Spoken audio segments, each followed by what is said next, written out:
Assalamualaikum warahmatullahi wabarakatuh. Salam sejahtera bagi kita semua. Shalom Om Swastiatu, Nama Budaya, salam kebajikan, rahayu-rahayu. Yang saya hormati Bapak Arthur Chandra SE MA MTH sebagai dosen pembimbing mata kuliah Servanto Leadership yang saya cintai dan banggakan teman-teman kelompok 2. Pertama-tama marilah kita panjatkan puji syukur kehadirat Tuhan Yang Maha Esa atas rahmatnya kita dapat berkumpul di sini. Pada kesempatan ini izinkan saya membahas sebuah tema yang sangat relevan dan penting, yaitu kolaboratif leadership. Jika ingin pergi cepat, pergilah sendiri. Jika ingin pergi jauh, pergilah bersama. Hadirin sekalian yang saya hormati, dunia yang kita hadapi saat ini penuh dengan tantangan baru, baik dalam skala lokal maupun global. Era digital telah memicu perubahan besar-besaran yang mempengaruhi semua aspek kehidupan kita, dari cara kita berkomunikasi hingga bagaimana kita bekerja dan berkolaborasi. Masalah-masalah sosial seperti ketidaksetaraan, perubahan iklim, serta krisis kesehatan mental menjadi lebih rumit dan menuntut pendekatan yang menyeluruh. Dalam situasi seperti ini, gaya kepemimpinan tradisional yang hierarkis di mana semua keputusan berada di tangan satu pemimpin seringkali tidak lagi efektif. Inilah yang membawa kita pada pentingnya kepemimpinan kolaboratif, yaitu kepemimpinan yang melibatkan, mendengarkan, dan memberdayakan setiap individu di dalam organisasi atau komunitas. Kepemimpinan kolaboratif bukanlah gaya kepemimpinan yang bersifat sepihak atau memusatkan kekuasaan pada satu orang saja, melainkan sebuah pendekatan yang memprioritaskan kerjasama dan kolaborasi antar anggota tim. Kepemimpinan ini mengakui bahwa setiap anggota memiliki keahlian, wawasan, dan pengalaman yang unik, yang jika digabungkan dapat menciptakan kekuatan yang jauh lebih besar. Dalam kepemimpinan kolaboratif, pemimpin tidak hanya berperan sebagai pembuat keputusan, tetapi juga sebagai fasilitator yang mendorong partisipasi aktif dari semua pihak. Kepemimpinan kolaboratif memiliki dampak yang signifikan dan manfaat besar bagi masyarakat. Pendekatan ini melibatkan partisipasi aktif dari berbagai pihak, baik individu, komunitas, maupun institusi. Saya mengajak seluruh delegasi pemerintah untuk bersama-sama menciptakan solusi atas permasalahan yang ada dengan melibatkan masyarakat dalam pengambilan keputusan. Kepemimpinan kolaboratif mendorong keterlibatan aktif warga. Ini menciptakan rasa memiliki sense of ownership terhadap program atau kebijakan yang dijalankan. Masyarakat menjadi lebih mandiri dan percaya diri dalam menyampaikan aspirasi, karena pemimpin memberikan ruang untuk berdialog. Hal ini memberdayakan mereka untuk turut berperan aktif dalam memecahkan masalah lokal. Saya ingin menciptakan transparansi dan akuntabilitas sehingga masyarakat lebih percaya kepada pemimpin. Kepercayaan ini penting untuk memperkuat stabilitas sosial. Manfaat bagi masyarakat. Yang pertama, melibatkan masyarakat dalam merancang, memungkinkan pendekatan yang sesuai dengan kebutuhan lokal. Yang kedua, program yang dibuat lebih mudah diterapkan dan diterima oleh masyarakat karena sesuai dengan konteks mereka.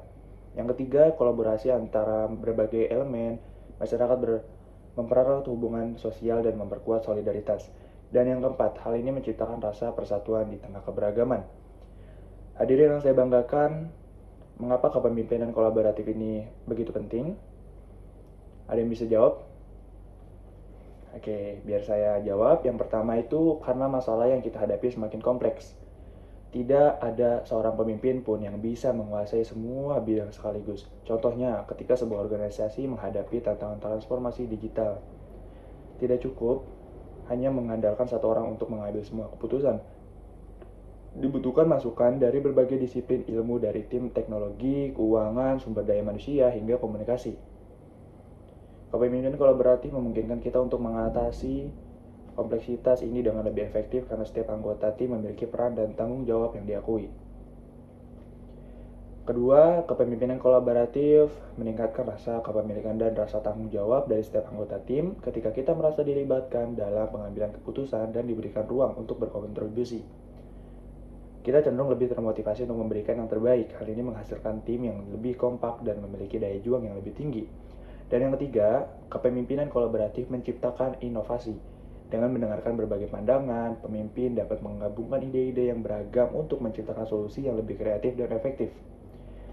Dalam banyak kasus, solusi inovatif muncul dari tim yang berkolaborasi secara aktif dan terbuka terhadap ide baru. Hadirin sekalian, untuk menjadi pemimpin yang kolaboratif, ada beberapa kualitas yang harus kita miliki dan kembangkan. Yang pertama, kemampuan mendengarkan secara aktif dan empati yang tinggi. Ini penting nih guys, salah satu kualitas terpenting dari kepemimpinan kolaboratif, yaitu kemampuan untuk mendengarkan dengan aktif. Dan kedua, kemampuan menghargai dan mengelola perbedaan itu juga penting dalam kepemimpinan kolaboratif. Karena ini adalah aset. Setiap individu membawa sudut pandang, budaya, dan keahlian yang unik. Pemimpin kolaboratif harus mampu melihat perbedaan ini sebagai sumber kekuatan dan mendorong setiap anggota untuk mengekspresikan ide.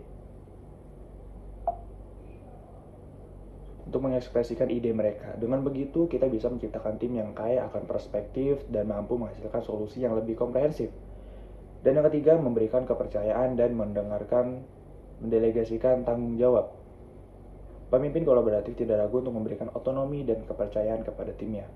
Dengan memberikan kepercayaan, pemimpin menunjukkan bahwa ia yakin akan kemampuan timnya untuk mengambil keputusan dan menguasai ketantangan. Ini akan menciptakan rasa kepemimpinan dan tanggung jawab yang lebih besar, yang pada akhirnya memperkuat semangat tim. Hadirin yang bahagia, mari kita renungkan bagaimana kita bisa menerapkan kepemimpinan kolaboratif dalam kehidupan sehari-hari, di tempat kerja, di organisasi, atau bahkan dalam keluarga kita. Kepemimpinan kolaboratif bisa diterapkan dengan melibatkan orang-orang di sekitar kita dalam pengambilan keputusan. Kita dapat mulai dari hal kecil seperti mendengarkan lebih baik, memberi ruang bagi orang lain untuk menyuarakan pendapat dan menghargai perbedaan. Terima kasih atas perhatian Anda. Semoga kita semua bisa menjadi pemimpin yang kolaboratif yang mampu membawa perubahan positif bagi masyarakat kita.